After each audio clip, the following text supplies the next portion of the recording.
अस्सलामुअलैकुम। अच्छा जी, तो आज हम बात करने वाले हैं फिजिक्स के सेक्शन की।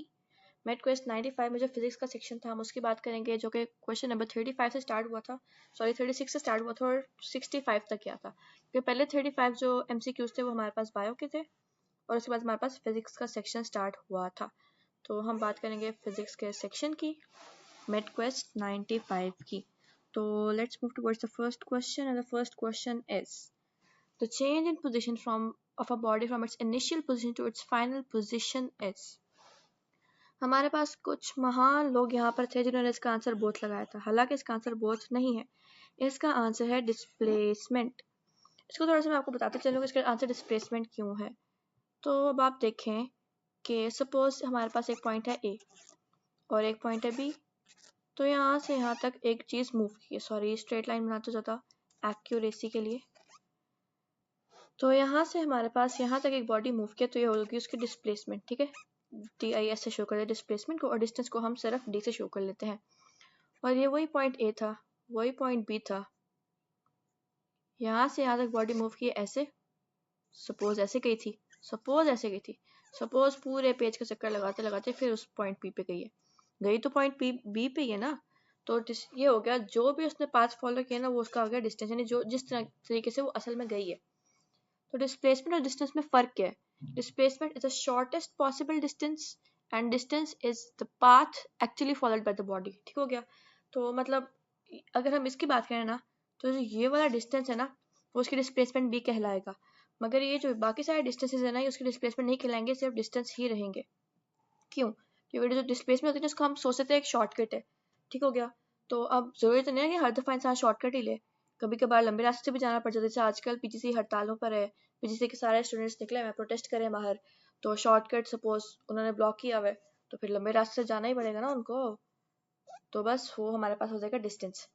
तो यहाँ पे तो अभी हमें बात पता चल गई कि चेंज इन पोजीशन हमारे पास शर्त थी, तो डिस्प्लेसमेंट में भी चेंज इन पोजीशन हुई है और डिस्टेंस में भी पोजीशन चेंज हुई है ना उसकी।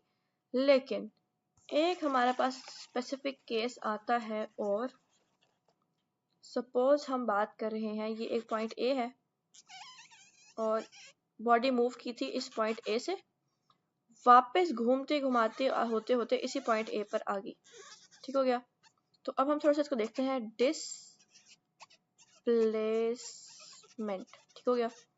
तो डिस्प्लेसमेंट लफ्ज से ही साबित हो रहा है कि उसकी जो प्लेसमेंट है वो चेंज होनी चाहिए, मतलब उसकी पोजीशन में चेंज आना चाहिए। लेकिन यहाँ पर मूव तो की है बॉडी, ऐसा तो नहीं ना कह सकते। मतलब सपोज वो मोटरसाइकिल पे गई है, गाड़ी पे गई है, पेट्रोल तो लगा है ना, तो हम उसको जाना तो नहीं दे सकते ऐसे कि नहीं भाई उसने कोई डिस्टेंस ट्रेवल नहीं किया। डिस्टेंस तो ट्रेवल किया उसने, लेकिन डिस्प्लेसमेंट कोई नहीं थी उसकी। क्यों? क्योंकि जो इनिशियल पोजीशन थी और जो फाइनल पोजीशन थी वो सेम ही थी। मतलब बॉडी जहाँ जिस पॉइंट से स्टार्ट हुई है मूव करना उसी पॉइंट पर आके वापस रुक गई है। डिस्प्लेसमेंट तो ना, उसकी पोजीशन चेंज नहीं हुई, उसी पोजीशन पर वापस आकर रुक गई है। तो हम बोलेंगे देयर इज नॉट डिस्प्लेसमेंट। लेकिन ये जो सारा सर्कमफेरेंस उसने कवर किया उसका डिस्टेंस तो हुआ है ना, डिस्टेंस हुआ है। तो अब जो हमारे पास यहाँ पे शर्त थी चेंज इन पोजीशन, वो वाली शर्त डिस्टेंस के केस में तो पूरी नहीं ना हो रही। मतलब डिस्टेंस के केस में पोजीशन चेंज नहीं हुई लेकिन फिर भी हम कह रहे हैं कि डिस्टेंस है, तो चेंज इन पोजीशन डिस्टेंस के लिए शर्त नहीं है, जबकि डिस्प्लेसमेंट के लिए चेंज इन पोजीशन होना शर्त है। अब यहाँ पे पोजीशन चेंज हुई है तो हम बोलेंगे यहाँ पे डिस्प्लेसमेंट नहीं। तो हम लोगों ने इसमें सबसे पहले देखना था कि चेंज इन पोजीशन हमारे पास की वर्ड है, की वर्ड्स है सॉरी, तो उसको देखेंगे तो हमारे पास यहाँ पे आ जाएगा डिस्प्लेसमेंट। तो इसका जो सही आंसर, जो कि बच्चों ने रॉन्ग किया था, बहुत A एंड B लगाया हुआ था, और जो सही आंसर होता है उसको हम टिक मार्क करते हैं जब बच्चे रॉन्ग कर देते हैं उसको। कुछ ज़्यादा छोटा हो गया, चलो दोबारा बना देते हैं। डिस्प्लेसमेंट इसका सही आंसर था। Now moving towards the next question, speed of light is. ये भी बड़े मज़े का सवाल था और मेरी सोच के मुताबिक बच्चों ने गलत ही किया, क्योंकि मैंने ये सोच के दिया था कि वो बच्चे गलत करेंगे। तो इसमें देखा जाए तो पहला ऑप्शन तो हम अगर बात करें तो अगर हमारे पास सेकंड और थर्ड ऑप्शन ना होता तो हम लोग पहले को मान लेते, क्योंकि वो ज़्यादा अप्रोप्रिएट है, उसके पास पास है 2.86 के करीब करीब जा रहा है। लेकिन जब हमारे पास 3 वाला ऑप्शन आ गया तो फिर हम इतना अप्रोक्सीमेशन की तरफ जाएंगे, फिर हम एक्यूरेसी की तरफ जाएंगे। तो पहला ऑप्शन तो वैसे ही गलत हो गया। दूसरे और तीसरे को आप लोगों ने किया गया, आप लोगों ने सोचा कि तीसरे में हमारे पास 3 × 10⁸ आ गया तो बाकी ऑप्शन देखने की ज़रूरत ही नहीं है बिल्कुल भी। तो भाई ऐसा नहीं करना, हर ऑप्शन को देखना है, हर ऑप्शन को उसको अपनी वैल्यू देनी है। वोट को इज्जत दो, इस तरह से हर ऑप्शन को भी इज्जत दो, आई समझ। तो करना क्या था इसमें, आंसर तो इसका था 3 multiply by 10 raise to power 8। तो मुझे बताएं कि इसी चीज़ को हम ऐसे नहीं लिख सकते 3 multiply by 10 multiply by 10 raise to power 7। मतलब इसी 8 को मैंने 2 दफ़ा तोड़ दिया ना, एक दफ़ा 10 आ गया, एक दफ़ा 7 आ गया, मतलब एक दफ़ा इसकी पावर 1, एक दफ़ा 7 है, दोनों को मल्टीप्लाई करने को 10 रेज़ टू पावर 8 आ जाएगा। तो अगर हम इसको ऐसे लिखते हैं 30 multiply by 10 raise to power 7, क्या इसमें कुछ गलत था? नहीं भाई, कुछ गलत नहीं था। तो इसका आंसर क्या था, बोथ बी एंड सी। हालांकि इतना आसान सवाल था, फिर भी आपने ये गलत किया। क्यों? आखिर क्यों?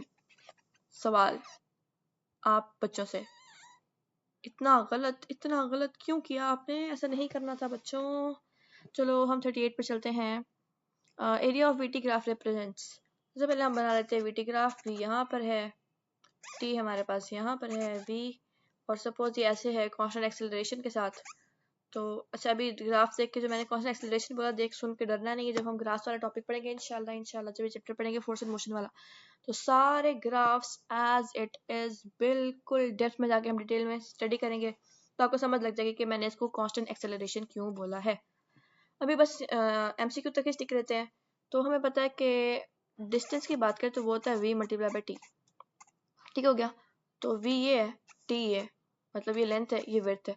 तो एरिया यही होता है ना, लेंथ मल्टीप्लाई बाई विड्थ। तो लेंथ क्या है v, विड्थ क्या है t, तो एरिया क्या बना उसका, डिस्टेंस।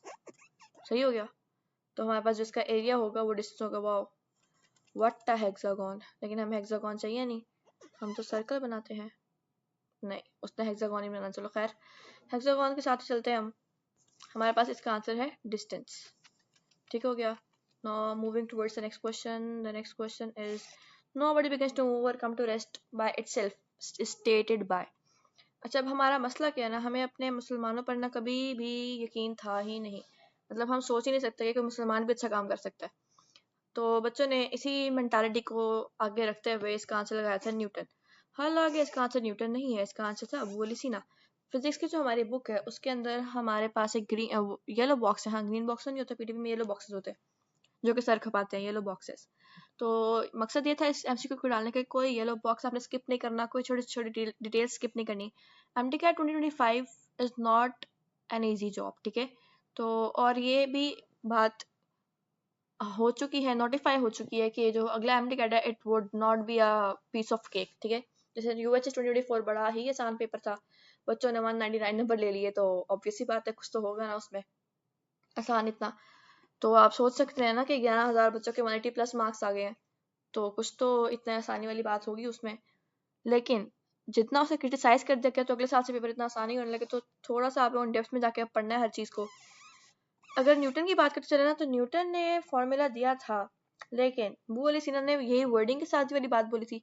न्यूटन ने फिर अपना फर्स्ट लॉ ऑफ मोशन दिया था, जो अपनी माइक्रोग्राफिया जो बुक थी उसकी, वो 1600 की बात है, लेकिन अबू अली सीना ने 600 में ही ये बात बता दी थी। नोबडी बिगिंस टू मूव और comes to rest by itself, ठीक है। तो न्यूटन साहब जो है ना बड़े बाद में आए थे, उनका थोड़ा सा वर्डिंग चेंज थी। तो वो आपको पता ही होगी कि a body is at rest will remain at rest and a body at motion will remain at motion until और unless an external force acts on it. ठीक हो गया। तो ये वाली वर्डिंग मैंने लिखी नहीं है, मैंने लिखी अबू अली सीना की वर्डिंग से, तो आप अबू अली सीना ही टिक करना था यहाँ पर, लेकिन मेजोरिटी ने न्यूटन टिक किया क्योंकि हमें तो मुसलमानों पर यकीन ही नहीं रहा। हालांकि मुसलमान बहुत बहुत बहुत आगे थे। अभी जो मैंने ऊपर अल खवारिज़ में लिखा है, ये अलजबरा में कितना आगे था। जाबिर बिन हयान है, इसने अपनी जो ज़ूलॉजी है, हाँ ज़ूलॉजी, उसकी बात कर लें तो ज़ूलॉजी में ये बंदा, इसने बेशुमार किताबें लिख डाली हैं। लेकिन हमें पता क्यों होगा? हमें तो न्यूटन का पता होगा, आइंस्टाइन का पता होगा, एल्बर्ट आइंस्टाइन का, हाँ एडिसन का पता होगा। हमें इनके बारे में जानने की ज़रूरत क्या है? हालांकि हम मुसलमान हैं और हमें जाना चाहिए। हमें इनको वो करना चाहिए, इनको लेकर आना चाहिए इस सतह पर कि सारी दुनिया को पता चले कि नहीं भाई, मुसलमान ही थे जिन्होंने सबसे पहले सारे आइडियाज़ दे दिए, बाद में ये आए थे बाकी सारे लोग। लेकिन हम तो खुद उनके पीछे लगे हुए हैं, क्या कह सकते हैं। चलो नेक्स्ट क्वेश्चन पे चलते हैं। Does a moving object have impulse? तो हम इम्पल्स का अगर फॉर्मूला चेक करें, impulse is equal to delta P. तो मोमेंटम के चेंज के इक्वल होता है इम्पल्स। तो आपको पता है मोमेंटम होता है मूविंग बॉडीज का, तो मूविंग ऑब्जेक्ट में ही इम्पल्स आएगा ना। क्या कहते हो भाई? अगला क्वेश्चन है, in non elastic collision what remains conserved? तो जी ये बात आप मेरी लिख लें, आप सुनहरी हरूफ में ये बात लिखते हैं कि मोमेंटम और टोटल एनर्जी जो है ना वो हर दफ़ा कंजर्व रहती है, बेशक कोलिजन इलास्टिक हो बेशक वो नॉन इलास्टिक हो, मोमेंटम और टोटल एनर्जी हमेशा हमेशा हमेशा हर दफ़ा कंजर्व रहेगी। हाँ, फ़र्क कहाँ आता है? फ़र्क आता है काइनेटिक एनर्जी में कि इलास्टिक में तो काइनेटिक एनर्जी कंजर्व्ड है, जितनी शुरू में थी उतनी बाद में होती है, लेकिन जब हम इनइलास्टिक कोलिजन की बात करें तो काइनेटिक एनर्जी जो है ना वो कंजर्व नहीं रहती। मतलब अगर हमने देखना हो ना कि कोई चीज़ इलास्टिक है या इनइलास्टिक, तो हमें पता है मोमेंटम और टोटल एनर्जी तो कंजर्व रहती है, इससे तो हम देख नहीं सकते। तो हम अपना जो बेसिक है देखने का, वो क्या रखते हैं? वो हम रखते हैं अपना काइनेटिक एनर्जी को हम स्टडी करते हैं कि अगर अगर अगर उस कोलिजन के दरमियान काइनेटिक एनर्जी कंजर्व्ड रह गई है तो हमारे पास वो इलास्टिक कोलिजन है। काइनेटिक एनर्जी अगर कंजर्व रह गई है तो वो हमारे पास इलास्टिक कोलिजन है, और अगर नहीं कंजर्व रह पाई तो हमारे पास वो इलास्टिक तो ई से होता है, स्पेलिंग्स खराब हो गए डॉक्टर बनते बनते। खैर, इन इलास्टिक कोलिजन है, ठीक हो गया। और राइटिंग पे तनकीद नहीं करनी, डॉक्टर्स की राइटिंग ऐसी होती है। इंशाल्लाह अगले साल से आपकी भी राइटिंग इससे भी गंदी होने वाली है, क्योंकि आप लोग डॉक्टर बनने जा रहे हैं, तो राइटिंग के बारे में इतना सोचना नहीं आप लोगों ने, ठीक हो गया। Question number 42. A body is projected horizontally from the top of a cliff with velocity given है. What time elapses before horizontal vertical velocity become equal? इंतहाई आसान सवाल था उनके लिए जिनको थोड़ा सा जो थोड़ी सी क्रिटिकल सेंस रखते हैं, मतलब थोड़ा सा सोचते हैं चीज़ों के बारे में। ऐसा नहीं है कि चलो क्वेश्चन पढ़ा ओ तेरी ये तो न्यूमेरिकल आ गया मुझसे होगा नहीं, चलो तुक्का मारते हैं। ऐसा नहीं करना। MD का 2025 तुक्के नहीं चलेंगे, सॉल्व करेंगे हम इसको। चलो सबसे पहले आपने जब भी न्यूमेरिकल वैल्यू आ जाना, आपने उसमें लिखना होता है आपका जो भी डेटा गिवन होता है। तो हमारे पास डेटा क्या गिवन है हम वो लिखते हैं। हमारे पास पहले हॉरिजॉन्टल वेलोसिटी गिवन है उसकी, जो कि वी एक्स से हम डिनोट करते हैं 9.8, ठीक है। वर्टिकल वेलोसिटी का हमें फॉर्मूला पता है वी वाई, तो ये हो जाएगा V I Y V F Y, अगर हमको फाइनल को लेट कर लें, ठीक है। क्योंकि उसने बोला ना एंड में फाइनल वेलोसिटीज, मतलब उसने जब टाइम एलास्ट दे दिया उसका, तो मतलब अब हम फाइनल वेलोसिटी के साथ डील कर रहे हैं, तो हमें वो वाला टाइम इंस्टेंट, उस इंस्टेंट का टाइम चाहिए जब हॉरिजॉन्टल और वर्टिकल वेलोसिटीज इक्वल हो जाएंगी। तो हमें पता है V I plus G T होता है इसका फॉर्मूला। वी आई वाई हमारे पास जीरो था क्योंकि वो हॉरिजॉन्टल वेलोसिटी के साथ प्रोजेक्ट की गई थी, तो ये हो जाएगा जीरो सारा कुछ। और ओह ये क्या हो गया जी के साथ, ओह जी के साथ तो हरासमेंट हो गई है या अल्लाह खैर। हाँ हो गया जी सही हमारा। अच्छा तो जी हमारे पास उन्होंने दे दिया 9.8 है, और ये आ गया टी, ठीक हो गया। तो ये क्या हो रहा है आज हमारे साथ, तो उन्होंने अब हमें क्या कहा है कि जब वी एक्स वी वाई के इक्वल हो जाएगा तो बाद में टी की वैल्यू फाइंड करनी है। तो अगर हम इसको थोड़ा सा देखें तो वी एक्स हमें पता है हमारे पास आया था 9.8, और वी वाई क्या आया 9.8 टी, 9.8 टी। ये 9.8 और ये 9.8 कैंसिल, तो टी हो जाएगा 1 सेकेंड, ठीक हो गया। कोई मुश्किल बात नहीं थी इसमें, आसान सा सवाल था, थोड़ा सोचना था आप लोगों ने, लेकिन सोचेंगे क्यों आप लोग? बात तो है ना कोई सोचने वाली, सोचेंगे क्यों आप लोग? तो नवाब है, नवाब कहाँ सोचते हैं। हालांकि एमडी कैट ऐसे नहीं होता बच्चों, पढ़ना पड़ेगा, सोचना पड़ेगा, क्रिटिकल थिंकिंग करनी पड़ेगी, अपने जो आइडियाज़ है ना उनको इतना आप लोगों ने एक्सटेंड कर लेना है कि हर छोटी से छोटी बात तक पहुंचे आप लोग। मतलब ये नहीं है कि सरफेस स्टडी नहीं करनी है, आपने डीप स्टडी करनी है, आई समझ। और चलो अगले क्वेश्चन चलते हैं। What is example of inelastic collision? तो मैंने आपको पहले बताया था जब अपने इलास्टिक और इनइलास्टिक कोलिजन के दरमियान डिफरेंस फाइंड करने कौन सा इलास्टिक कौन सा नहीं, तो हम लोग कौन सा चीज़ देखेंगे, हम काइनेटिक एनर्जी देखेंगे। क्यों? क्योंकि मोमेंटम और टोटल एनर्जी तो है ही सेम, मोमेंटम उसका और टोटल एनर्जी तो है ही सेम, तो ये तो हम कह सकते हैं कांस्टेंट है एक तौर पे। तो हम लोग काइनेटिक एनर्जी के फैक्टर को डील करेंगे यहाँ पर। कोलिजन बिटवीन टू व्हीकल्स, तो आपको पता है कि दो व्हीकल्स आ रहे हैं, एक इस तरफ से आ रहा है, एक राइट तरफ से आ रहा है, एक लेफ्ट तरफ से आ रहा है, दोनों से टकराए हैं, तो फिर वापस उल्टी डायरेक्शन में जाना शुरू हो गए। तो अगर हम अच्छा जब भी ऐसा कोई क्वेश्चन आएगा ना, तो आप लोगों ने करना कि आपने जितने भी फ्रिक्शनल फोर्सेज है ना उनको आपने निगलेक्ट करके सोचना है, जब तक कि वो खुद ना बता दे कि एयर रेजिस्टेंस आपने इन्वॉल्व करनी है, रोड की फ्रिक्शन इन्वॉल्व करनी है, तब तक आप लोगों ने सारा कुछ निगलेक्ट करना है। तो अब यहाँ पर होगा क्या कि अगर कोई फ्रिक्शन ही नहीं है तो उनकी काइनेटिक एनर्जी कंजर्व नहीं रहेगी, जितनी पहले थी उतनी बाद में रहेगी। तो ये तो हो गया इलास्टिक, उन्होंने हमसे इन इलास्टिक पूछा है, तो ये तो गलत हो गया। बिटवीन टू ग्लास वॉल्स, ये भी इलास्टिक की काइनेटिक एनर्जी कंजर्व रहेगी। आखिरी वाले पे चलते बिटवीन टू रेलवे कंपार्टमेंट्स, तो ये भी इलास्टिक रहेगी, इन इलास्टिक नहीं रहेगी क्योंकि उसका काइनेटिक एनर्जी कंजर्व रहेगी। अब अगली बात करते हैं bullet fired into a gun. ये आ गई मेरी जी बुलेट, ये आ गया उसका ट्रिगर, ट्रिगर हमने प्रेस किया तो यहाँ से बुलेट निकलती निकलती निकलती यहाँ पे एक वुडन बॉक्स पड़ा है, ठीक हो गया। तो बुलेट यहाँ पे आके फंस गई।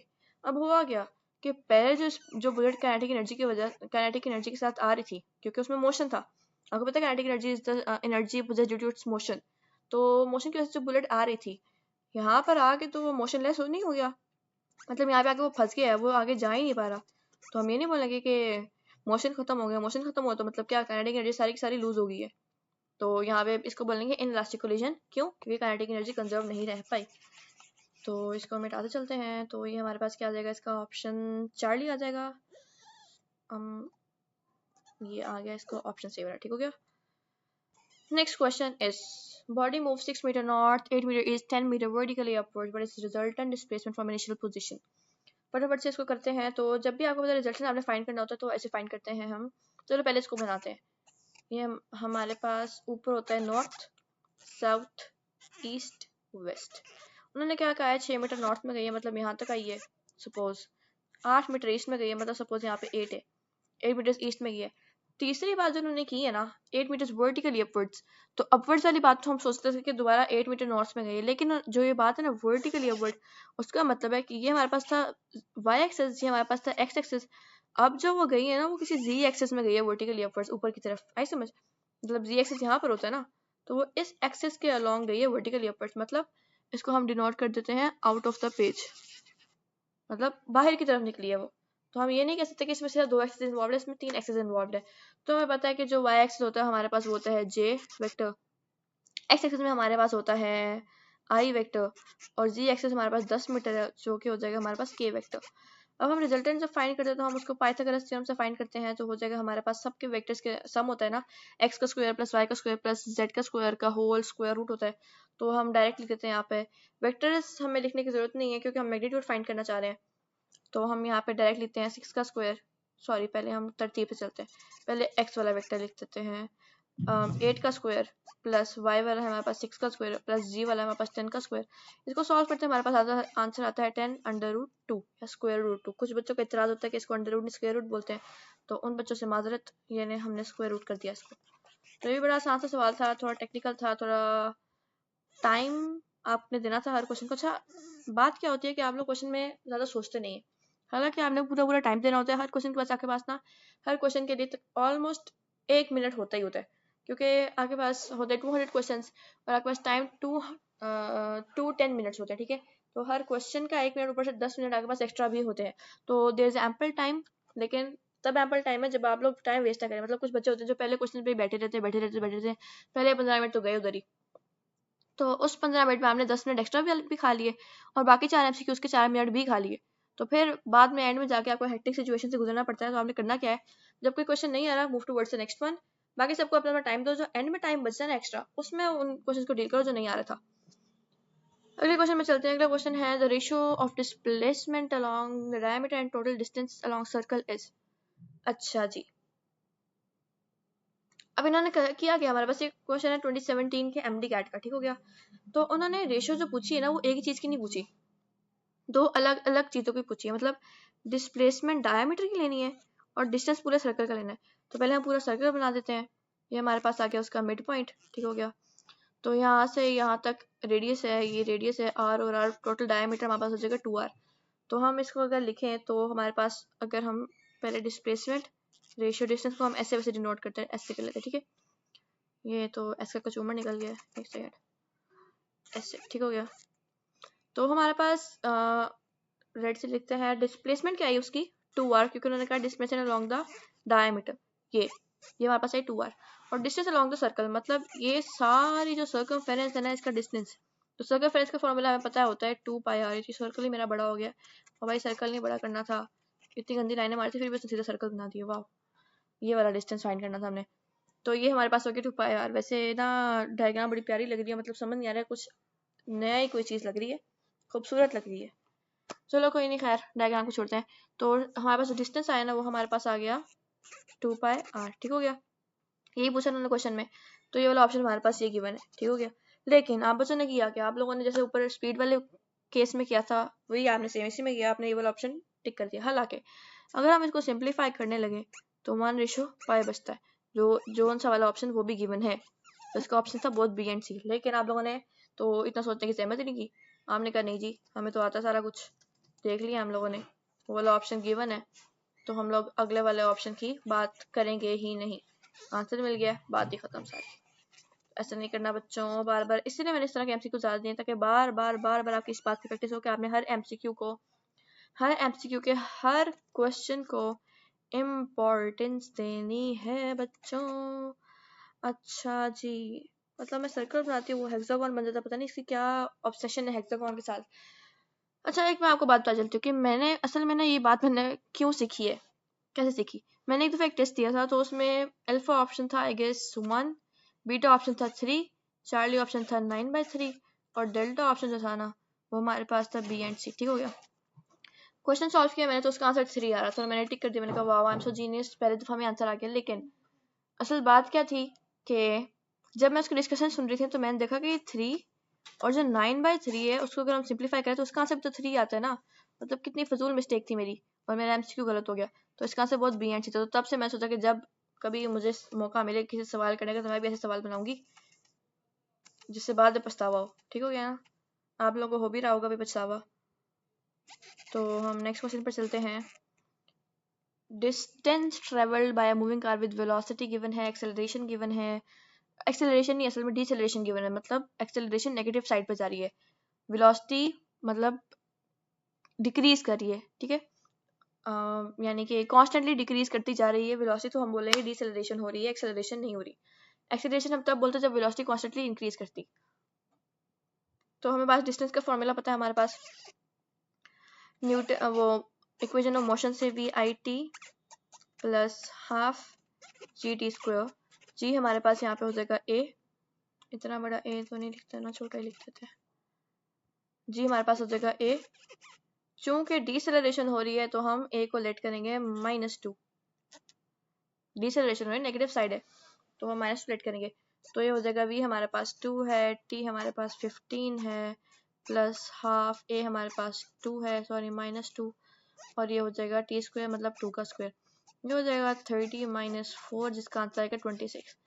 वाह सरप्राइज, टन हुआ क्या हमारे साथ, ये तो हमारे साथ प्रंक हो गया कि आंसर हमारा 26 आया, हालांकि ऑप्शन में 26 है ही नहीं। तो अब करना क्या है, अब हम ना जाते हैं यूएचएस की वेबसाइट पर और जाकर उनको कंप्लेन करते हैं कि हमारे पास आंसर आया ही नहीं, आप लोगों ने गलत ऑप्शन दिए थे। तो बच्चों हर दफ़ा ऐसा नहीं करना होता, सबसे आपने क्लोज ऑप्शन की तरफ जाना होता है। मतलब 26 है ना आया, तो हमें देखना है कि 26 25 के ज़्यादा करीब है, 30 के ज़्यादा करीब है। ऑब्वियस सी बात है 25 के ज़्यादा करीब है। 25 और 26 में सिर्फ एक का फ़र्क है, एक डिजिट का, और 26 और 30 में 4 का फ़र्क है। तो आपने सबसे करीब की तरफ जाना होता है। मतलब ज़रूरी नहीं है कि हर दफ़ा वो आपको बिल्कुल सही वाले ऑप्शन देंगे, कभी अप्रोक्सीमेशन की तरफ भी जाना है। तो अब हम चलते हैं नेक्स्ट क्वेश्चन पे। तो नेक्स्ट क्वेश्चन तो इंतहाई ज़्यादा मुश्किल था। What is Lahore? मतलब ये क्वेश्चन देने का मेरा एक वाहिद मकसद था कि आप लोग इतने हेक्टिक हो के यहाँ तक पहुँचे हैं। 46 एमसीक्यूज़ आप करके आए हैं यहाँ पे, और आप 47th एमसीक्यू पर पहुँचे हैं, और हमारे पास क्या है, व्हाट इज़ लाहौर। तो इंतहाई मुश्किल सवाल था और इसका आंसर सिटी था। अब मैं उन महान लोगों से ज़रूर मिलना चाहूँगी जिन्होंने इसका आंसर कंट्री लगाया, क्योंकि जहाँ तक मेरा नॉलेज है अभी तक लाहौर कंट्री डिक्लेयर हुआ नहीं है। जब डिक्लेयर होगा तो फिर उनको एक और एक्स्ट्रा पॉइंट मिल जाएगा, लेकिन जब तक वो सिटी ही है तब तक मैं उन बेचारों को पॉइंट नहीं दे सकती जिन्होंने इसका कंट्री आंसर लगाया था। ठीक हो गया। अगले क्वेश्चन पे चलते हैं। Work done per unit time is equal to. तो देखो work done per unit time, ओ वाह ये तो प्यारा लिख रहा है, नहीं चलो नजर लग गई साथ ही, इज इक्वल टू पावर। ठीक है, आपने पावर का फॉर्मूला पढ़ा होगा, तो ज़्यादा ही बड़ा नहीं हो गया, एरेज कर देते हैं इसको, अपनी वापस राइटिंग पर आ जाते हैं। Work done per unit time is equal to power. ठीक है, तो ये आपके पास इसी फॉर्मूला था।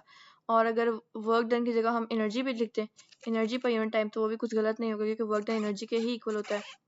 और अगर हम यहाँ से एनर्जी का यूनिट डिराइव करें तो वो हो जाता है P मल्टीप्लाई बाई टी। और अगर इसी तरह वर्क डन के केस में अगर हम फोर्स का यूनिट लगाएं तो वो हो जाता है वर्क डन ओवर डिस्प्लेसमेंट, क्योंकि हमें पता है work done is equal to force multiply by displacement. Torque तो हमें पता ही पता है कि torque is equal to force multiply by moment arm. तो ये इतना कोई टेंशन वाली बात नहीं थी, आसान सा सवाल था। ये मेरा ख्याल है बच्चों का सही हुआ था सवाल, जिसका आंसर पावर है। अगले पर चलते हैं, एक्सेलरेशन इज इक्वल टू। तो ये भी बड़ा मुश्किल सवाल था। Acceleration is equal to velocity per unit time. ठीक हो गया, इतना मुश्किल था कि पहले ऑप्शन में इसका आंसर था, ज़्यादा सोचने की जरूरत नहीं थी। लेकिन आप लोगों ने करना क्या है, आप लोगों ने सारे ऑप्शन ज़रूर पढ़ने हैं हर हाल में। मतलब मैंने तो पहले देख के आंसर लगा दिया, हालांकि ये मेरी गलती है। आप लोगों ने सारे ऑप्शन पहले पढ़ने, उसके बाद आंसर लगाना है। अब हम क्वेश्चन नंबर 50 पर चलते हैं। Unit of impulse is. तो आप लोगों ने किया क्या, बड़े महान लोग हमारे पास बैठे थे, उन्होंने कहा I is equal to N S.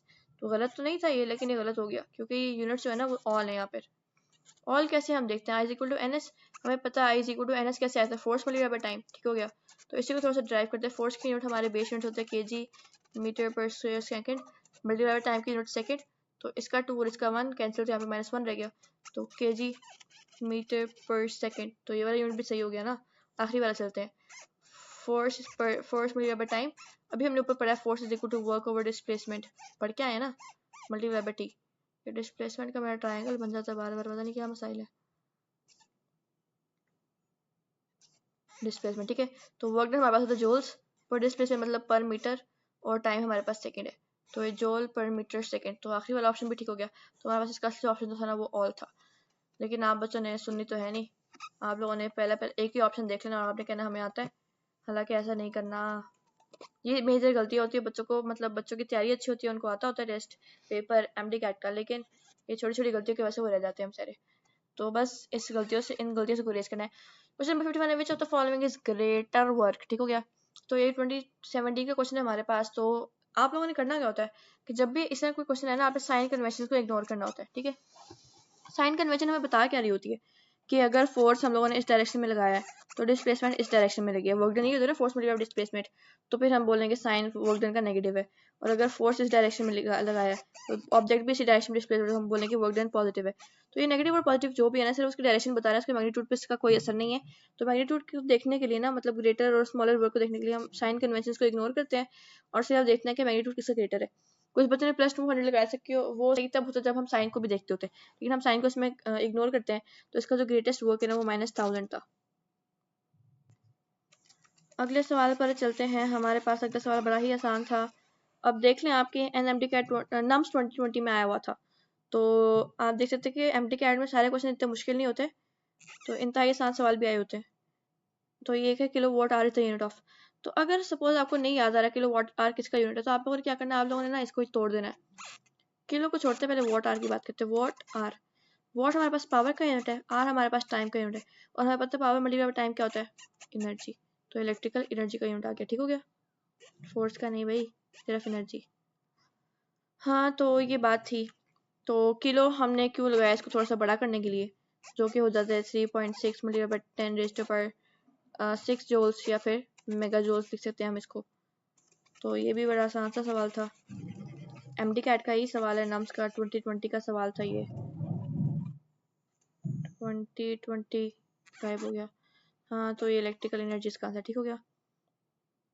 अगले सवाल पर चलते हैं। Body of man 2 kg। तो आप इमेजिन करें कि एक बंदा है सिर्फ 2 किलो का, मतलब चीनी के शॉपर जितना बंदा है, या फिर एक ईंट जितना बंदा है, कुछ भी आप कंसीडर कर लें इसको, आपका अपना पर्सपेक्टिव है। आपके लिए 2 किलो कुछ भी हो सकता है, दूध का शॉपर हो सकता है 2 किलो का, ये कुछ भी हो सकता है। तो वो क्या है, मतलब कि वो बंदा ही 2 किलो का है। थोड़े हंसने वाली बात तो है, चलो कोई नहीं, हंस लो थोड़ा सा। 2 किलो का बंदा है, तो मैथ हमारे पास है 2 kg। अच्छा खैर, उन्होंने बॉडी लिखा हुआ है, मैन तो लिखा ही नहीं हुआ। नहीं, मैन भी लिखा हुआ है, सही है, मैं सही बोल रही हूँ, 2 किलो का बंदा ही है। तो मैथ है हमारे पास 2 kg, और हाइट है उसकी हमारे पास 2 मीटर, ये का है ना। उन्होंने पूछा कि हमसे वर्क डन, हमें पता है वर्क डन एनर्जी की एक बार हमने पीछे बात की, यहाँ पे एनर्जी है जो है ना, वो कौन सी वाली एनर्जी यूज होगी, पोटेंशियल एनर्जी। क्यों, क्योंकि जो बॉडी है ना वो ऊपर की तरफ लेके जा रहे हैं, उसकी पोजीशन में चेंज आ रहा है, जो कि होती है mgh की इक्वल। m हमारे पास 2 है, h भी 2 है। अब आगे हमारे पास बात g की। वैसे तो हमें पता है कि g जो है ना हमारे पास 9.8 होता है, लेकिन कभी कभी हम अपनी ना आसानी के लिए उसको 10 यूज कर लेते हैं। लेकिन आपने पहले देखना है कि जो ऑप्शन है ना बड़े करीब करीब दिए हुए हैं हमें, तो हम यहाँ पे उसको 10 नहीं यूज कर सकते, हम उसको 9.8 ही यूज करना पड़ेगा। 10 यूज करेंगे तो चलो 10 वाली बात बाद में करते हैं, पहले 9.8 वाली बात करते हैं। इसका आंसर आ जाएगा 39.2, ठीक हो गया। एल्फा इसका आंसर है। सवाल आसान था, लेकिन उन बच्चों के लिए खराबी होगी जिन्होंने इसको जी को 10 लेट किया था। अब मैं बताती हूँ कि जी को 10 लेट करने के क्या कॉन्सिक्वेंसेज आ सकते हैं हमारे पास। सपोज m2 है, h2 है, जी 10 ले लिया, तो हमारे पास आंसर सीधा सीधा आता है 40। तो अब जिस बच्चे ने 10 पुट किया होगा ना वो बोलेगा आंसर 40 है मेरे पास, तो मैंने 40 के करीब करीब जाना, 40 के करीब करीब, तो 39.6 बन रहा है। तो अपने तरफ से उसने सही आंसर लगाया था, लेकिन असल में वो आंसर गलत हो गया, और असली आंसर क्या था 39.2। तो ये बात है कि वैसे तो आप लोग ज़्यादा बेहतर ये होता है एमटी कैट में लोग वो एस्टिमेशन की तरफ ही जाएंगे, टाइम थोड़ा होता है। लेकिन जब क्वेश्चन ऐसे आ जाते हैं कि आपके पास आंसर बड़े प्रिसाइज होते हैं, ऑप्शन जो है ना, मतलब पॉइंट्स का सिर्फ फर्क आ रहा है, तो फिर आप लोगों ने ऐसा नहीं करना होता, फिर आप लोगों ने प्रिसाइज रहकर ही कैलकुलेशन करनी होती है। चलो अगले सवाल पर चलते हैं। अगला सवाल आसान सा है और देख लें, ये भी NMD कैट, मतलब अगले साल भी 2025 में भी NMD कैट आने वाला है, तो मैंने NMD कैट के ही क्वेश्चंस लिखे हैं। देख सकते हैं आप लोग कि ये बड़ा आसान सा सवाल था। NMD कैट मतलब ये NMD कैट वो वाला था, नेशनल एमडी कैट, इसमें सारे जो प्रोविंस थे उनका सिलेबस शामिल था। तो मतलब इतना सारे प्रोविंस का सिलेबस शामिल करके भी अगर वो आसान सवाल दे रहे हैं तो डरने की कोई जरूरत नहीं है, कर लेंगे हम लोग। Relation between horsepower and watt, तो ये हमें पता सीधे से relation 1 horsepower equal 746 watt. अगर चलते हैं light body and heavy body we have equal kinetic energy of translation, ये भी एनएमडी का 2021 का सवाल है। तो वैसे तो हमें पता है मोमेंटम का हमारे पास फॉर्मूला क्या होता है, momentum is equal to MV, ठीक हो गया। लेकिन यहाँ पे उन्होंने हमें एक शर्त दे दी है, उन्होंने कहा है काइनेटिक एनर्जी जो है ना वो उसकी इक्वल है दोनों की, मतलब कांस्टेंट हम लेट कर सकते हैं उसको। तो जब हमारे पास ऐसी कोई क्वेश्चन आए जिसमें हमें वो एक ऐसी शर्त भी दे दे, तो हमने जो फॉर्मूला यूज करना था ना वो ऐसा यूज करना होता है जिसमें वो वाली शर्त भी पुट हो रही हो। मतलब हम यहाँ पे एम वी यूज नहीं कर सकते, हमें यहाँ पे √2m kinetic energy formula use करना पड़ेगा। तो हमें दोनों का मोमेंटम कंपेयर करते हैं, momentum of A ratio momentum of B √2m kinetic energy ratio √2m kinetic energy. तो उन्होंने कहा है हमें कि काइनेटिक एनर्जी सेम है दोनों की, 2 वैसे ही कांस्टेंट है, बचा क्या हमारे पास √ छोटा m, और चूंकि उन्होंने कहा है कि ए लाइट बॉडी, तो ए को हम छोटे m से डिनोट करते हैं और √ कैपिटल m, ठीक हो गया। तो आपको पता ही है कि जिसका मैथ ज़्यादा होगा इस रिलेशन के लिहाज से, जिसका मैथ ज़्यादा होगा उसकी वैल्यू ज़्यादा आएगी, जिसका मैथ कम है उसकी वैल्यू कम है। तो चूंकि बी का मैथ ज़्यादा है तो हमारे पास बी का मोमेंटम भी ज़्यादा होगा। थोड़ा सा इसको प्रैक्टिकल करके देख लेते हैं, हम वैल्यूज पुट ही कर लेते हैं कि सपोज ए हमारे पास था 2 kg था, √2 पुट करते हैं। सपोज बी हमें तो कोई बड़ा लेना है तो कुछ भी बड़ा ले सकते हैं, हम 4 ले लेते हैं, √4 पुट करते हैं। यहाँ पे आ जाएगा हमारे पास 1.44 रेशो 2, तो आपको पता है 2 बड़ा 1.44, 2 वाला मोमेंटम मतलब बड़ा है। तो अगर आपको सोचने में मुश्किल हो रही है तो फिर थोड़ा सा प्रैक्टिकल करके देख लिया करो। वैल्यूज गिवन ना हो तो खुद से वैल्यूज असाइन कर लिया करें, मतलब आपको पता ही है ना, एक को छोटी वैल्यू असाइन करनी है, एक को बड़ी, कोई भी वैल्यू आप असाइन कर सकते हैं उसको। क्वेश्चन नंबर जो 56 है वो हम लास्ट में करेंगे क्योंकि वो थोड़ा सा लंबा सवाल है, तो मेरा इरादा है कि हम उसको लास्ट में करें, छोड़ेंगे नहीं, करेंगे सभी लेकिन लास्ट में करेंगे। अगले क्वेश्चन पर चलते हैं, क्वेश्चन नंबर 57 पर। तो क्वेश्चन नंबर 57 है 1 mole of an ideal gas is heated at constant pressure, the first law of thermodynamics will be। तो आपको पता फर्स्ट लॉ ऑफ थर्मोडायनेमिक्स क्या है, Q is equal to U plus W, ठीक हो गया। तो Q को हम लिख देते हैं CP डेल्टा T, N भी डाल देते हैं चलो, लेकिन यहाँ पे N डाला नहीं हुआ तो रहने देते हैं, वैसे N कॉमन ले लेते हैं, उसकी बाद में करते हैं, इसको लिख देते हैं CV डेल्टा D U को लिख सकते हैं, और हमारे पास W होता है P डेल्टा V, ठीक हो गया।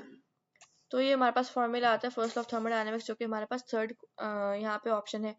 तो ये ऑप्शन कौन सा था, ये क्वेश्चन कहाँ से आया था, 2018 के पास्ट पेपर से आया हुआ है MD कैट के।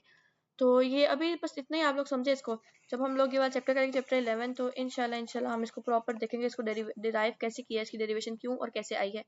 अभी इतना आपको खपने की जरूरत नहीं, अभी एक छोटा सा टेस्ट था ये मेट क्वेश्चन 95, और इसको बस थोड़ा सा समझ लें आप लोग। अगला है if CV is equal to 5R/2 then CP will be। तो जी बात करते हैं, एक आप लोगों ने ट्रिक याद रखनी है कि जब भी CP या CV की बात है डिनोमिनेटर हमेशा 2 ही रहता है, तो ये दोनों ऑप्शन तो गए, बाकी दोनों में 2 डिनोमिनेटर है। तो जो CP होता है ना, वो CP जो होता है ना वो CV प्लस 2 होता है हमेशा, +2, मतलब जिस भी चीज़ का CV गिवन है ना आपने ऊपर न्यूमिनेटर में 2 प्लस कर देना है और आपके पास CP वैल्यू आ जाएगी। अब यहाँ पे CV हमारे पास 5 है न्यूमिनेटर में, तो उसमें 2 प्लस करेंगे तो उसका आंसर आएगा 7R/2, ठीक हो गया। तो ये होता है हमारे पास CP और CV की जो ये वाली वैल्यू जो हमारे पास डायटोमिक गैसेस के लिए होती है। अच्छा जी अगले क्वेश्चन पर चलते हैं। तो अगला क्वेश्चन हमारे पास है, क्या है अगला क्वेश्चन, इसको पहले सही कर लें, 7R/2। ठीक है, the amount of heat required to raise internal energy of 40 molecules from 70 K to 80 K, जब हीट कैपेसिटी वाटर की है 75.24 जूल्स। तो असल में ना हमारे पास थोड़ी सी गलती हो गई थी, यहाँ पे ये 40 मॉलिक्यूल्स नहीं था। अगर हम एम्प्टी कैट ईटा 18 की बात करें तो वहाँ पे हमारे पास क्वेश्चन में ना 10 मोल्स गिवन था, और मैंने ऑप्शन आपको 10 मोल्स के लास्ट से दे दी, लेकिन थोड़ा सा टाइपिंग एरर हो गया था यहाँ पर हमारे से, और हम लोगों ने 40 मॉलिक्यूल्स लिख दिया, तो हम 10 मोल्स के लिहाज से सॉल्व करते हैं, 40 मॉलिक्यूल्स के लिहाज से भी सॉल्व कर सकते हैं। लेकिन हम उसमें करना क्या होता है, हम पहले मॉलिक्यूल्स को मोल्स में कन्वर्ट करते हैं, एवोगाड्रो नंबर और मोल्स का रिलेशन चेक करते हैं, और उसके बाद जब वो मोल्स में कन्वर्ट हो जाते हैं फिर हम उसको फॉर्मूला में पुट करते हैं। तो वो थोड़ा लंबा चौड़ा काम है, तो वो जब हम चैप्टर पढ़ेंगे तो इंशाल्लाह सब कुछ डिस्कस करेंगे, लेकिन अभी हम 10 मोल्स के लिहाज से इसको करते हैं। तो Q is equal to CV, V नहीं डालते हमें आगे, क्योंकि उन्होंने बताया नहीं, उन्होंने सिर्फ बताया स्पेसिफिक हीट। तो जो सी होता है ना वो स्पेसिफिक हीट कांस्टेंट होता है, ठीक है, किसी भी चीज़ का। और हर मैटर के लिए, मैटर की हर स्टेट के लिए ये डिफरेंट होता है, स्टेट भी नहीं मतलब हर किस्म के मैटर के लिए डिफरेंट होता है, वाटर के लिए डिफरेंट है, और एयर के लिए डिफरेंट है, गैस के लिए डिफरेंट, वगैरह वगैरह इस तरह के केसेस हैं।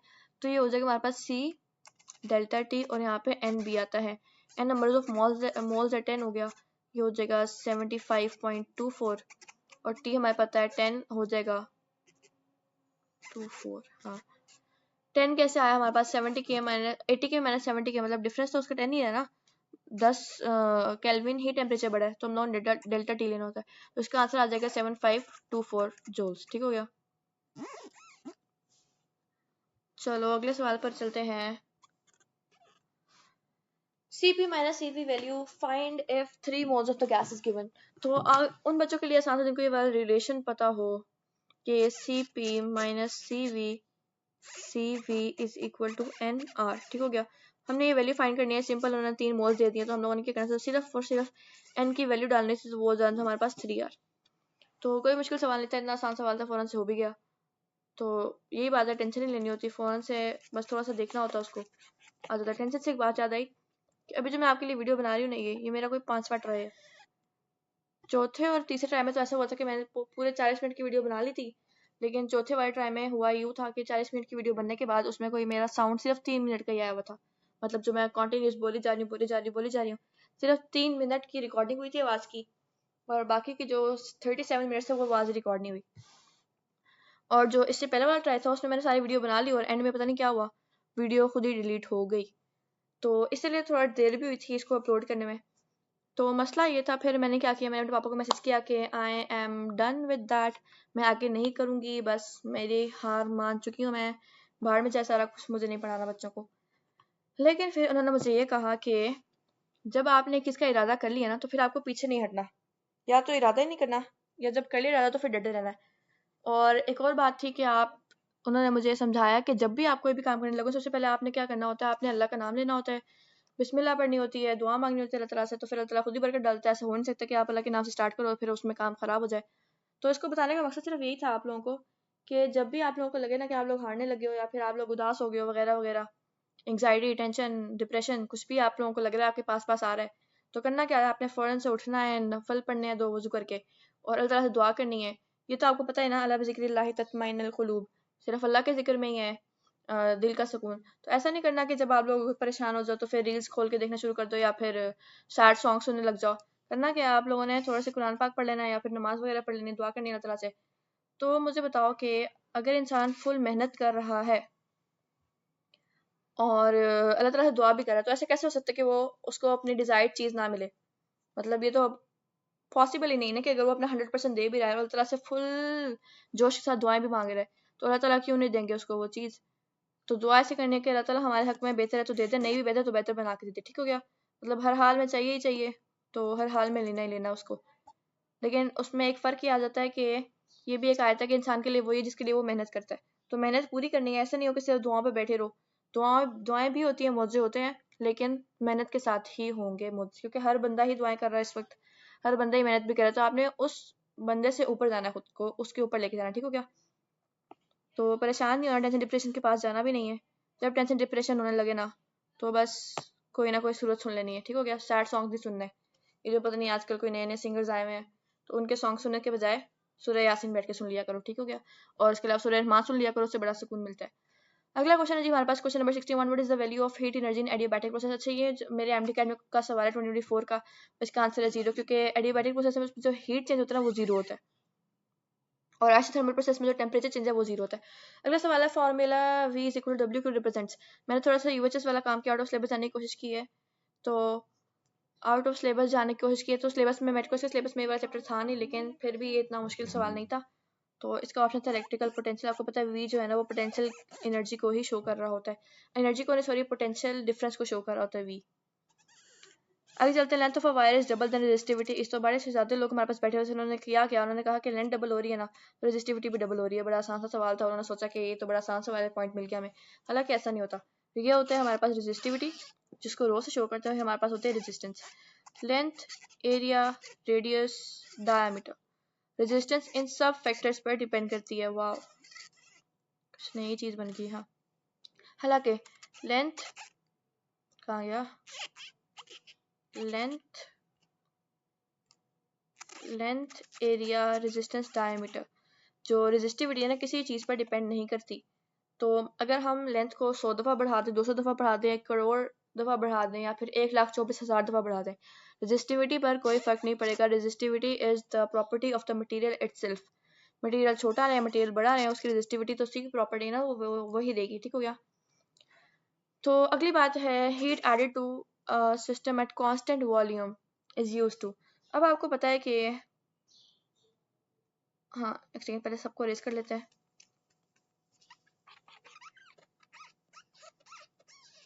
हाँ, तो आपको पता है कि डब्ल्यू का जो फॉर्मूला होता है ना, work done, work done is equal to P delta V. ठीक हो गया। उन्होंने कहा है वॉल्यूम कांस्टेंट है, मतलब चेंज इन वॉल्यूम 0 है। मतलब कांस्टेंट वॉल्यूम कौन सोच सकते कि पहले वॉल्यूम 3 था, 3 सेंटीमीटर क्यूब, अभी भी 3 सेंटीमीटर क्यूब है, तो चेंज इन वॉल्यूम क्या हो जाएगा, 3 माइनस 3 तो वो जगह 0। ठीक हो गया। तो ये थोड़ा सा एम बात बताइए आपको, ये तो आपको पता ही होगा। हाँ, तो चेंज इन वॉल्यूम हमारा 0 आ जाएगा, तो वर्क डन सारा क्या हो जाएगा, सारा का सारा 0 हो जाएगा। तो अगर हम बात करें अब Q is equal to U plus W होता है ना, तो W तो हमारे पास 0 हो गया, इसलिए हम इसको मिटा ही देते हैं। अब कांस्टेंट वॉल्यूम पर होगा क्या, जितनी भी हम हीट ऐड करते जाएंगे ना, वो सारी उसकी इंटरनल एनर्जी को बढ़ाने में इस्तेमाल होगी, वर्क डन तो होगा नहीं। तो जितनी भी हीट ऐड करते जाएंगे ना, सारी की सारी उस चीज़ की इंटरनल एनर्जी को ही बढ़ाती जाएगी। तो इसका ऑप्शन था इंक्रीज इंटरनल एनर्जी, जो कि लास्ट ऑप्शन है हमारे पास। क्वेश्चन नंबर 65 है, फोर्स पर यूनिट मास। तो ये हमारे पास फॉर्मूला था न्यूटन का जो सेकंड लॉ है, F is equal to M A और F over m is equal to a। तो फोर्स पर यूनिट मास जो है ना वो एक्सेलरेशन के इक्वल होता है। ठीक है, ना टेंशन के इक्वल होता है, ना डिप्रेशन के इक्वल होता है, ना एंग्जाइटी के इक्वल होता है। तो इसका मतलब क्या है कि जिस तरह इस क्वेश्चन में टेंशन, डिप्रेशन, एंग्जाइटी में कुछ भी सही नहीं आ रहा था ना, मतलब इस क्वेश्चन के जो ऑप्शन थे ये तीनों उस क्वेश्चन के ऑप्शन नहीं बन पा रहे थे, इसी तरह आपकी ज़िंदगी में ये वाले ऑप्शन नहीं होने चाहिए। आपकी ज़िंदगी में एक्सेलरेशन होनी चाहिए, लाजमी होनी चाहिए। आप लोगों को चाहिए कि अपनी जो स्पीड है ना उसको बढ़ाते रहें, मतलब कांस्टेंट नहीं रखनी स्पीड। कांस्टेंट स्पीड रखेंगे तो उस पर एक्सेलरेशन नहीं होती। एक्सेलरेशन तब आती है जब स्पीड बढ़ रही हो, और यहाँ पे मैंने डिसेलरेशन का वर्ड यूज़ नहीं किया। स्पीड बढ़ानी है, कम नहीं करनी। तो एक्सेलरेशन आपकी ज़िंदगी में होनी चाहिए, मतलब आपकी ज़िंदगी में इसी तरह से ऑप्शन होने चाहिए, एक्सेलरेशन होनी चाहिए, टेंशन, डिप्रेशन और एंग्जाइटी नहीं होनी चाहिए। ठीक हो गया। तो टेंशन, डिप्रेशन और एंग्जाइटी से होगा क्या, आप सिर्फ और सिर्फ अपने माँ बाप को ही तंग करेंगे। खुद तो आप बैठ जाएंगे आराम से, और आपके माँ बाप बेचारे परेशान होते रहेंगे, क्योंकि मैं ये वाला तंग करके आ चुकी हूँ अपने माँ बाप को, तो मुझे पता है इस बारे में। तो हमारा पास, मैंने दी एंड तो एंड में लिख दिया था, मुझे लगा वहीं पर दी एंड होगा, लेकिन मुझे पता चल रहा है कि दी एंड वहाँ पे नहीं होता, दी एंड तो हमारे क्वेश्चन नंबर 56 पे होना था। तो ये क्वेश्चन नंबर 56 क्या था जो हमने छोड़ा था। अच्छा, ये क्वेश्चन ऐसा है जो कि मैंने तकरीबन 10 बच्चों को समझाया हुआ है, 10 से ज़्यादा बल्कि। उस दिन मैं गिन रही थी अपने पास जितने भी कॉन्टेक्ट से, तो मुझे पता चला था कि मैंने तो ये काफ़ी बच्चों को क्वेश्चन बताया हुआ है। तो ये जो इस तरह के क्वेश्चन आते हैं कि अगर एक चीज़ इतने परसेंट इंक्रीज करे तो दूसरी कितने परसेंट इंक्रीज करेगी, ये वाला जो क्वेश्चन है ना, इसके बच्चों के पास बेशुमार फार्मूलाज होते हैं कि मतलब इतने परसेंट के लिए ये वाला फार्मूला, इतने परसेंट के लिए ये वाला फार्मूला। तो इतने फार्मूलाज बंदा कैसे याद रखे, तो एक जनरल फार्मूला बना दिया गया, और वो मेरा ख्याल है दुनिया में शायद मुझे ही पता था, क्योंकि हर बच्चा जो था ना उसी में कंफ्यूज था। तो मैंने उनको बताया, मैं आपको भी बताने लगी हूँ। और जब हम ये चैप्टर पढ़ेंगे ना, तो मैं इसको डिटेल से डिस्कस करूँगी, बस इतना ही बताऊँगी जितने में ये MCQ सॉल्व हो जाए हमारा। तो मैं एक सेकंड फॉर्मूला लिखती हूँ आराम से चुप करके। इतनी देर में आप लोग ऐसा करें, आप लोग ना क्या करें, हाँ, आप लोग ना सुबहान अल्लाह व बिहम्दिही सुबहान अल्लाहिल अज़ीम पढ़ते रहें। 1 मिनट मेरा ख्याल है मैक्सिमम लगेगा, तो आप लोग इसमें ये पढ़ लें। तो मैं इतनी देर में फॉर्मूला लिख देती हूँ। फॉर्मूले में पूछा कि उन्होंने हमसे कहा है कि काइनेटिक एनर्जी का हमने रिलेशन लिखना है मोमेंटम के साथ। तो मैं चुप करके लिखती हूँ।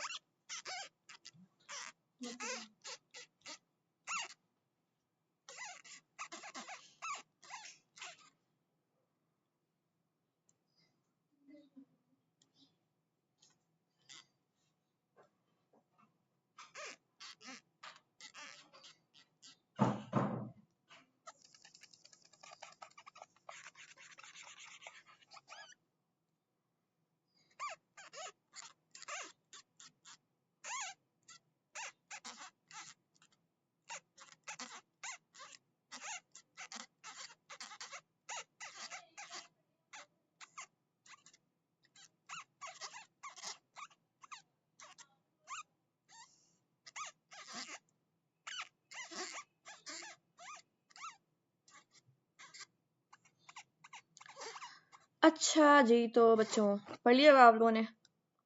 कुछ बच्चे यहाँ पे वो भी होंगे जिन्होंने वीडियो स्किप कर दी होगी, मतलब 5 मतलब ये 1-2 मिनट की उन्होंने वीडियो आगे कर दी होगी। हालांकि करना क्या था आप लोगों ने मैंने कुछ पढ़ने का कहा था वो पढ़ना था। चलो खैर, हर बंदे की अपनी अपनी सोच होती है। तो यहाँ पे हमने करना क्या था, हमें पता है कि काइनेटिक एनर्जी का जो मोमेंटम के साथ फॉर्मूला था ना वो 2m मोमेंटम का स्क्वायर फॉर्मूला था। मतलब अगर हम सिर्फ काइनेटिक एनर्जी और मोमेंटम की बात करें तो काइनेटिक एनर्जी का मोमेंटम के साथ स्क्वायर फंक्शन वाला रिलेशन था। ठीक हो गया? तो आप लोगों ने करना क्या था, increase in momentum from 100, increase या डिक्रीज इन मोमेंटम, यहाँ पे तो इंक्रीज की बात है तो हम लोग कह सकते हैं इंक्रीज या decrease in momentum from 100 minus 100 over 100 multiply by 100। तो ये जो हमारे पास फ्रैक्शन है ना ये वाली, इसमें 3 चीजें आ रही हैं, एक ये वाली चीज है, एक ये चीज है और एक ये चीज है। तो तीनों के आप ऊपर आपने वो वाला फंक्शन डाल देना होता है जो उसका रिलेशन होता है। मतलब हमें पता है कि स्क्वायर रिलेशन है तो आपने तीनों के ऊपर स्क्वायर डाल देना था। और अगर सपोज हमें काइनेटिक एनर्जी की होती है, मोमेंटम ढूंढना होता, तो हमें पता है momentum is equal to under root kinetic energy. तो हम इन तीनों चीज़ों के ऊपर अंडर रूट डाल देते। ठीक हो गया? अंडर रूट डाल नहीं दिए वरना बड़ा रेस करना मुश्किल हो जाना, दोबारा लिखना पड़ेगा मुझे।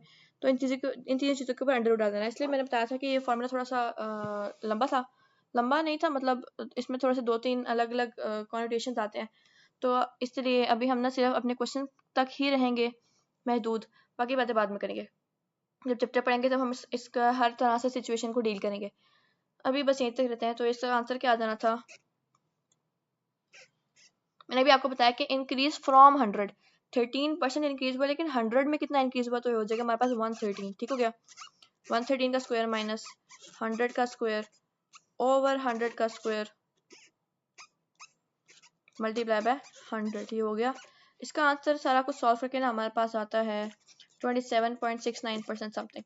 तो उन महान लोगों से मैं ज़रूर मिलना चाहूँगी जिन्होंने इसका आंसर ये लगाया था और जिन्होंने इसका आंसर ये लगाया था। मतलब मैं जानना चाहूँगी कि आखिर ऐसे कौन सा फॉर्मूला था जो उन्होंने अप्लाई किया था। मतलब मेरे मुताबिक तो वैसे जो चीज़ सही है वो तो हर तरीके से वैसी सही आएगी। तो आप कोई भी फॉर्मूला लगा लो तो इसका आंसर 27.69 ही आना था। लेकिन वो जो महान योद्धा थे हमारे पास जिनका आंसर 3.47 और 2.27 आया था, वो मुझे ज़रूर बताए कि उनका आंसर ये कैसे आया था। अच्छा जी, इसी के साथ हमारे ये फिजिक्स के एमसीक्यूज खत्म होते हैं। तो अब बात क्या थी असल के एंड में आप लोगों ने करना कि आप लोगों ने जो के ई लिखा हुआ है ना, इसको काइनेटिक एनर्जी के बजाय ना किंग एडवर्ड सोच लेना। ठीक है? मतलब 40 मिनट की 45 मिनट की तकरीबन वीडियो आप लोग देख चुके हैं, थक गए होंगे। तो एंड में सोचना क्या है कि थकना नहीं है, हमने जाना के ई में है। तो एंड में हमारे पास, इसलिए मैंने के ई में ख़त्म किया था काम, वरना मैं ये वाला आपको पहले भी करा सकती थी, लेकिन आपकी एनर्जी बूस्ट करने के लिए मैंने एंड के ई पर किया है, किंग एडवर्ड मेडिकल कॉलेज, जो कि बेशुमार बच्चों का ड्रीम कॉलेज होता है। तो आप लोगों ने करना क्या है कि एंड में भी घबराना नहीं है, टेंशन नहीं लेने की, इतना लंबा सुन के आए हैं, थकना बिल्कुल भी नहीं है, अपने आप को तैयार करें। अभी तो केमिस्ट्री की वीडियो भी सुननी है आप लोगों ने। तो एंड क्या है हमारा, किंग एडवर्ड। तो जो एम डी का 2025 है ना, उसको हम लोगों ने सिर्फ पास नहीं करना, टॉप करना, ताकि किंग एडवर्ड में जाना है। 2 लाख बच्चे टेस्ट देते हैं पाकिस्तान में, पंजाब नहीं पाकिस्तान में 2 लाख बच्चे हैं, 200K बच्चे टेस्ट देते हैं, जिनमें से सिर्फ 315 जो है ना किंग एडवर्ड में जाते हैं। तो आपने अपने आप को उन 315 में लेकर आना है। वो कैसे लेकर आना है अभी आपको पता है, बल्कि मुझे भी पता ही है कि आप लोगों ने अच्छे तरीके से पढ़ाई करनी है और अल्लाह ताला से दुआएं करनी है। तो इंशाल्लाह कोई आपको रोक नहीं सकता किंग एडवर्ड में जाने से। इसी के साथ फिजिक्स की वीडियो ख़त्म होती है। अल्लाह हाफिज़।